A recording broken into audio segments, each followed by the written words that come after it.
அருட்பெரும் ஜோதி அருட்பெரும் ஜோதி தனிப்பெரும் கருணை அருட்பெரும் ஜோதி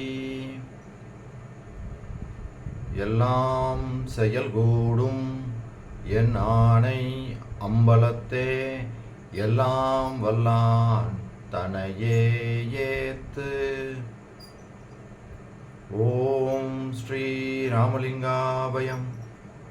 ஓம் ஸ்ரீ ராமலிங்காபயம். ஓம் ஸ்ரீ ராமலிங்காபயம். எல்லோருக்கும் வணக்கம். இது எனது யூடியூப் சேனலான எல்லாம் செயல்கூடும் வள்ளலார். நான் வள்ளலார் முத்து பேசுகிறேன். இன்றைய பதிவில் நாம் பிள்ளை சிறு விண்ணப்பம் என்ற தலைப்பின் கீழ் வரும் 20வது பாடலுக்கான விளக்கத்தை பார்க்க இருக்கின்றோம். முதலில் நான் பாடல் வரிகளை படிக்கிறேன், பின்பு விளக்கத்தை பார்ப்போம். திருவளர் திருச்சிற்றம்பலம் ஓங்கும் சிதம்பரம் எனும் பெரும் கோயில் உருவளர் மறையும் ஆகமக்கலையும் உரைத்தவாறு இயல் பெற புதுக்கி மறுவளர் மலரின் விளக்கி நின்மேனி வண்ணங்கள் கண்டு உளம் கழித்திடவும் கருவளர் உலகில் திருவிழா காட்சி காணவும் இச்சைகான் எந்தாய் அப்படின்னு இந்த 20வது பாடலை பாடியிருக்கிறாங்க. இதுக்கு விளக்கம்: எந்தை பெருமானே, பொற்சபை என்று சொல்லக்கூடிய ஆன்மாகாசத்திலே ஆன்ம பிரகாசமாகிய சிற்சபை என்கின்ற ஞான சபையிலே அந்த பிரகாசத்திற்கு உட்பிரகாசமாக விளங்கும் கடவுளை அந்த ஊழ்வொளியின் அசைவான சிற்சபை நடத்தை வேதங்களும் ஆகமங்களும் உரைக்கும் நெறியில் திருத்தமுற புதுக்கி மணமிக்க தாமரை மலர் மேல் இறைவனின் திருமேனியை எழுந்தருள்வித்து அழகமைய புனைந்து கண்டு மகிழ்ந்திடவும் கருவளர் உலகு, அதாவது பலவகை பிறவிகளுக்கு இடமாகிய இந்த உலகத்தில் மீண்டும் நான் பிறவாமல் இருக்கவும் எனக்கு இச்சை அப்படின்னு சிறப்பாக இந்த பாடலை பாடியிருக்கிறாங்க. அப்போ இந்த பாடலில் நம்ம அவர் சொல்லக்கூடிய விஷயம் அதாவது இந்த திருச்சிற்றம்பலத்தில் விளங்கக்கூடிய இந்த இறைவனை ஆகமங்கள் வேதங்கள்லாம் அந்த புராணங்கள் எல்லாம் எப்படி சொல்கிறாங்கன்னா, அதாவது விஸ்வரூப காட்சின்லாம் சொல்லுவாங்க. இறைவனை அப்படி பெரிய, அதாவது விஸ்வரூப காட்சின்னா மிகப்பெரிய அளவில் அந்த ஓங்கி இருக்கக்கூடிய அந்த இறைவனை காமிச்சு சொல்லி எல்லாம் வழிபடுவாங்க அப்படிலாம் சொல்லியிருக்கிறாங்க. அது மாதிரி இவரும் அந்த மாதிரி பார்க்கணும், எனக்கு அது மாதிரி ஒரு இச்சை இருக்குது அப்படின்றாங்க. மீண்டும் இந்த பிறவி இல்லாத அந்த நிலையும் எனக்கு இருக்கணும், மீண்டும் பிறவாத நிலையும் எனக்கு வேணும் அப்படின்ற மாதிரி இந்த பாடல் அமைச்சிருக்காங்க. இதுக்கு நம்ம திருமூலரை ரெஃபரன்ஸாக எடுத்து பார்ப்போம். திருமூலரும் வள்ளல் பெருமானும் திருமூலர் என்ன சொல்லியிருக்கிறாங்களோ அதே தான் எடுத்து வள்ளல் பெருமானும் சொல்லியிருக்கிறாங்க. 2 பேர் சொன்ன விஷயமும் ஒன்று தான் அப்படின்றத நம்ம பார்ப்போம். என்ன சொல்லியிருக்காங்கன்றதை பார்ப்போம். இந்த பாடலுக்கு ரிலேட்டடாக பார்ப்போம். அதே மாதிரி திருவள்ளுவரும் திருக்குறள்லையும் சொல்லியிருக்க விஷயங்களும் அந்த முத்தேக சித்தியை பற்றி தான் சொல்லியிருக்கிறாங்க. திருமூலர், வள்ளல் பெருமான், திருவள்ளுவர் எல்லோருமே அந்த முத்தேக சித்தியை பெறக்கூடிய அந்த வழிமுறைகளை தான் சொல்லியிருக்கிறாங்க. அது 3ஐயுமே நம்ம ரிலேட் பண்ணி பார்ப்போம். இங்கே சிறப்பாக பொருந்தும். இந்த ஃபைனலாக இந்த பாடலுக்கும் நான் சொல்கிற இந்த கருத்துக்களைக்கும் எல்லாமே மேட்ச் பண்ணி சரியாக நம்ம பொருத்தி இதுக்கு பார்க்கும்போது தான் இவங்கெல்லாம் சொல்ல வர விஷயம் என்ன அப்படின்றது நம்மளுக்கு புரிய வரும். சரி, முதல்ல திருமூலர் எப்படி சொல்கிறாங்க அப்படின்னா, உள்ளம் பெரும் கோயில் ஊனுடம்பு ஆலயம் வள்ளல் பிரானார்க்கு வாய் கோபுர வாசல் தெல்ல தெளிந்தார்க்கு சீவன் சிவலிங்கம் கள்ள புலனைந்தும் காலா மணி விளக்கே அப்படின்றாங்க. அடுத்து, உடம்பினை முன்னம் இழுக்கென்று இருந்தேன் உடம்பினுக்குள்ளே உருபொருள் கண்டேன் உடம்புலே உத்தமன் கோயில் கொண்டான் என்று உடம்பினை யான் இருந்து ஓம்புகின்றேனே. அப்புறம் அடுத்த பாடல், உடம்பார் அலியில் உயிரார் அழிவர் திடம்பட மெய்ஞானம் சேரவும் மாட்டார் உடம்பை வளர்க்கும் உபாயம் அறிந்தே உடம்பை வளர்த்தேன் உயிர் வளர்த்தேனே. இதெல்லாம் திருமந்திரத்தில் திருமூலர் பாடிய பாடல்கள். முதல் பாடல் எப்படி சொல்கிறாங்க பாருங்கள், உள்ளம் பெருங்கோயில். இந்த உள்ளம்ன்றது வந்து ஆன்மாவை தான் சொல்கிறாங்க. ஆன்மா என்பது பெருங்கோயில், அதாவது இறைவன் வசிக்கக்கூடிய இறைவனுடைய வாசஸ்தலம் அப்படின்றாங்க.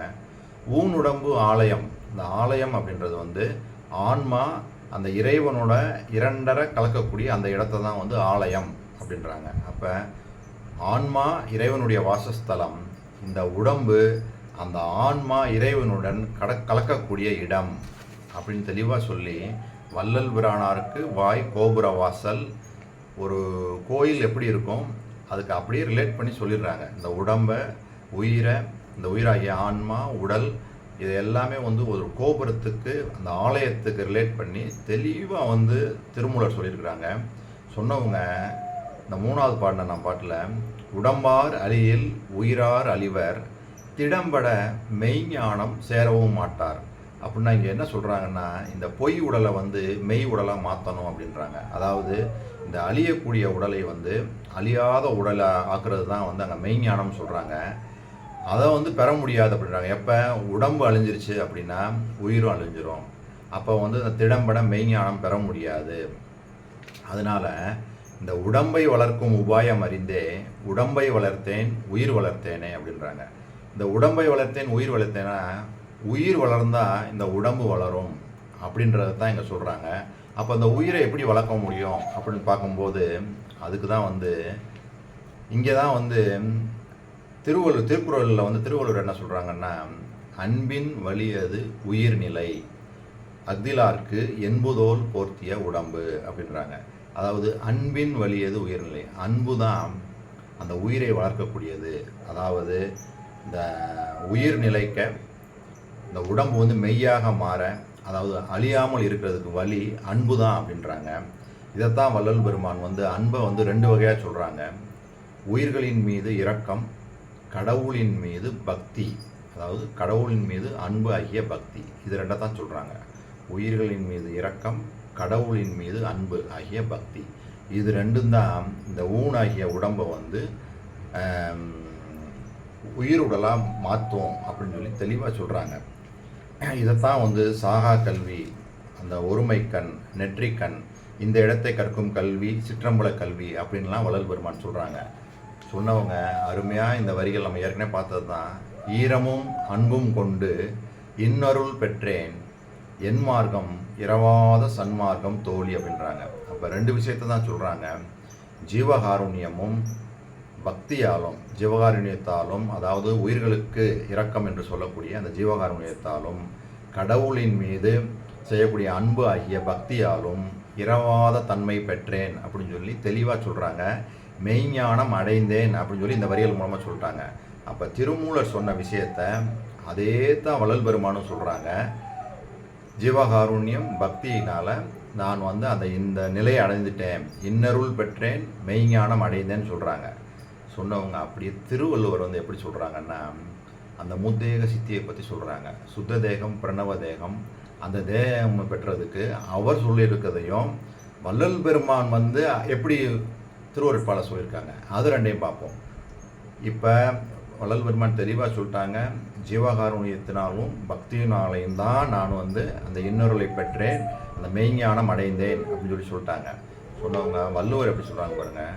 ஒருமை கண் தான் கற்ற கல்வி ஒருவருக்கு எளுமையும் ஏமா புடைத்து. அதாவது இந்த மனித உடம்புல உள்ள இந்த 7 தாதுக்களையும் ஏம சித்தி என்று சொல்லக்கூடிய அந்த பொன் உடம்பாக ஆக்குறது தான் வந்து சுத்த தேகம் அப்படின்னு சொல்லி சொல்கிறாங்க. இதே வள்ளல் பெருமான் வந்து எப்படி சுத்த தேகம் ஆக்கணும் அப்படின்றதுக்கு சொல்கிறாங்க. ஆணவம், கண்மம், மாயை போன்ற ஆன்ம மலங்கள், அந்த மலங்களோட இந்த உடம்புல உள்ள இந்த 9 துவாரங்களில் மலம் ஒழுகக்கூடிய இந்த 9 துவாரங்களையும் மலம் ஒழுகாமல் செய்யணும் அப்படின்றாங்க. இப்படி செஞ்சு தான் சுத்த தேகம் அடைய முடியும். அதுக்கு தான் வந்து அவர் உணவுக்கான நெறிகள் சொல்லியிருக்கிறாங்க. உணவெல்லாம் குறைஞ்சிக்கிட்டே வரணும், உறக்கத்தை குறைக்கணும், மைதுனம் இல்லாத நிலை, இந்த நிலையெல்லாம் போய் இந்த 9, அதாவது கண், மூக்கு, வாய், 2 காது, மலம் சிறுநீர் போகிற துவாரம், இதுலாம் வந்து மலம் ஒழுகக்கூடிய இந்த இடத்துலலாம் மலம் இல்லாத நிலைக்கு வரணும். அதோடு கூட ஆணவம் கண்மம் மாயை இதில் எல்லாம் எதுவுமே இல்லாமல் அந்த நிலைக்கு வரணும். ஆணவம் கண்மம் மாயை அந்த மலங்களோட இந்த 9 மலம் ஒழுகக்கூடிய இதுலேயும் மலம் ஒழுகாமல் நம்ம வந்து தடுத்து அப்போ தான் வந்து நம்ம அமல தேகம் என்று சொல்லக்கூடிய இந்த சுத்த தேகம் என்று சொல்லக்கூடிய இந்த பொன் தேகத்தை பெற முடியும் அப்படின்னு சொல்லி தெளிவாக சொல்கிறாங்க. இதை சொன்னவங்க அடுத்து பிரணவ தேகத்துக்கும் வள்ளுவர் சொல்கிறாங்க, நுண்மான் நுழைபுலம் இல்லான் எழில் நலம் மண்மான் புனைபாவை அற்று அப்படின்றாங்க. அதாவது சிற்சபைக்குள்ள உணர்வுபூர்வமாக அந்த நுழைகின்ற அந்த அதிநுட்பமான அந்த அறிவு அதோ வச்சிட்டு இருந்தோம்னா மனிதன் வந்து என்றும் மாறாத இளமையோடையும் அழகோடையும் நித்திய ஆரோக்கியத்தோடையும் ஆயுளோடையும் வாழ முடியும் அப்படின்றாங்க. அதாவது இது நுண்மான் நுழைபுலம், இது உள்ளே போகிறதுக்கான அந்த அறிவு நம்மளுக்கு வந்துருச்சு அப்படின்னா நம்மளுக்கு வந்து நீண்ட ஆயுள், என்றும் மாறாத உடம்பு, அழகு, நித்திய தேகம் எல்லாமே கிடைக்கும் சொல்லி திருவள்ளுவர் சொல்கிறாங்க. வள்ளல் பெருமான் வந்து என்ன சொல்கிறாங்க, பிரணவ தேகம் பெறதுக்கு ஏற்கனவே சுத்த தேகம் எப்படி பெறணும்னு சொல்லிட்டாங்க. அந்த சுத்த தேகம் பெற்ற உடம்பை வந்து அதாவது சத்துவிசாரம், பரோபகாரம், பக்தி இதனால சுத்த உஷ்ணத்தை உண்டாக்கி அந்த சுத்த தேகத்தை வந்து பிரணவ தேகமாக மாற்றிக்கொள்ளலாம் அப்படின்றாங்க. இது வரைக்கும் தான் மனிதனுடைய முயற்சி. இதைத்தான் வந்து அவர் வந்து உயிர் உடல்னு சொல்கிறாங்க. இதுக்கு அடுத்து உள்ள ஸ்டேஜான ஞான தேகம் போகிறது வந்து நம்ம கையில் இல்லை. அது வந்து அருட்பெரும் ஜோதி ஆண்டவர் வந்து இப்போ நான் வந்து இப்போ சுத்த தேகம் பிரணவ தேகம் பெற்றேன்னு வச்சுக்கோங்க. அடுத்து ஞான ஒளி தேகம் பெறணும் அப்படின்னா அந்த அருட்பெரும் ஜோதி ஆண்டவர் வந்து நினைக்கணும், என்னால் அதாவது நான் சுத்த தேகம் பிரணவ தேகம் பெற்றுக்கொண்டேன், ஞான ஒளி தேகம் அவர் கொடுக்கறதுனால நான் எந்த ஒரு உயிருக்கும் தீங்கு செய்ய மாட்டேன், தவறான வழிமுறைகளில் யாரையும் நடத்த மாட்டேன்னு அவர் நினைச்சார் அப்படின்னா அவர்னால் கொடுக்கக்கூடியது. இந்த 3 தேகத்தையும் பெற்றவர் தான் வள்ளல் பெருமான். அப்போ வள்ளல் பெருமான் எப்படி பெற்றுக்கொண்டார்னா அவருடைய திருவருட்பாலை நம்ம பார்க்குற இதிலெல்லாம் பார்க்கும்போது அவர் வச்சிருக்க அந்த தயவு நிலையும், சென்ற பதிவுகளில் கூட பார்த்தோம், எப்பயுமே வந்து ஆன்மநேய ஒருமைப்பாட்டு உரிமையோடவே தான் இருக்காங்க. எந்த ஒரு விஷயம் செஞ்சாலும் சரி, பிரார்த்தனை செய்தாலுமே கூட நான் பெற்ற இன்பத்தை எல்லோரும் பெறணும் அப்படின்ற அந்த எண்ணங்களோடையே தான் இருக்காங்க. சாத்வீகம் அதாவது ஜீவகாருண்ய ஒழுக்கத்தையும் அதோட எக்ஸ்ட்ரீம் லெவலில் பண்ணியிருக்கிறாங்க. நம்மளை மாதிரி மேம்போக்காக பண்ணலை, எல்லாமேவும் ஜீவகாருண்ய ஒழுக்கம் பண்ணியிருக்கிறாங்க. அதே மாதிரி இந்த ஆணவம் கண்மம் மாயை அதெல்லாம் முற்றும் இல்லாமல் செஞ்சுட்டாங்க. அதே சமயம் தத்துவங்களை எல்லாம் தனித்தனியாக கடந்துட்டாங்க. அந்த மனமற்ற நிலைக்கு போய் அந்த பக்குவ நிலைக்கு அப்போ தான் அந்த பக்குவ நிலைக்கு நம்ம வர்றோம். நம்மளுக்கு இப்போ நம்மளால் ஏன் இது முடியல அப்படின்னா நம்ம எல்லாம் அபக்குவிகளாக இருக்கிறோம். அப்போ வள்ளல் பெருமான் சொல்லியிருக்கிறது மாதிரி ஆணவம் கண்மம் மாயையெல்லாம் நீங்கி இந்த மலம் ஒழுகக்கூடிய இந்த 9 துவாரங்கள்லையும் மலம் ஒழுகாமல் செஞ்சு சுத்த தேகம் பெறணும். சுத்த தேகம் பெற்றதுக்கப்புறம் அதை வந்து பிரணவ தேகமாக பரோபகாரம், சத்துவிசாரம், பக்தி இதன் மூலமாக சுத்த உஷ்ணத்தை பெருக்கி அதை பிரணவ தேகம் என்று சொல்லக்கூடிய இந்த உயிருடலாக மாற்றணும். இதற்கு அப்புறமா இந்த அருட்பெரும் ஜோதி ஆண்டவர் வந்து என்ன கொடுப்பாங்க, அவங்க தான் ஞான ஒளி தேகம் கொடுப்பாங்க. இதையெல்லாம் வள்ளல் பெருமான் பெற்றுக்கொண்டார். எப்படி பெற்றுக்கொண்டார் அப்படின்னா அவர் இந்த வழிகளில் தான் போய் பெற்றுக்கொண்டு இருக்கிறார். அப்போ நம்மளும் இந்த பக்குவ நிலைக்கு வந்து நம்ம பெற்றுக்கொள்ளணும். ஏற்கனவே நம்ம வந்து உரைநடை பகுதியில் நம்ம பார்த்துருக்குறோம். அதாவது என்ன பார்த்துருக்கோம் அப்படின்னா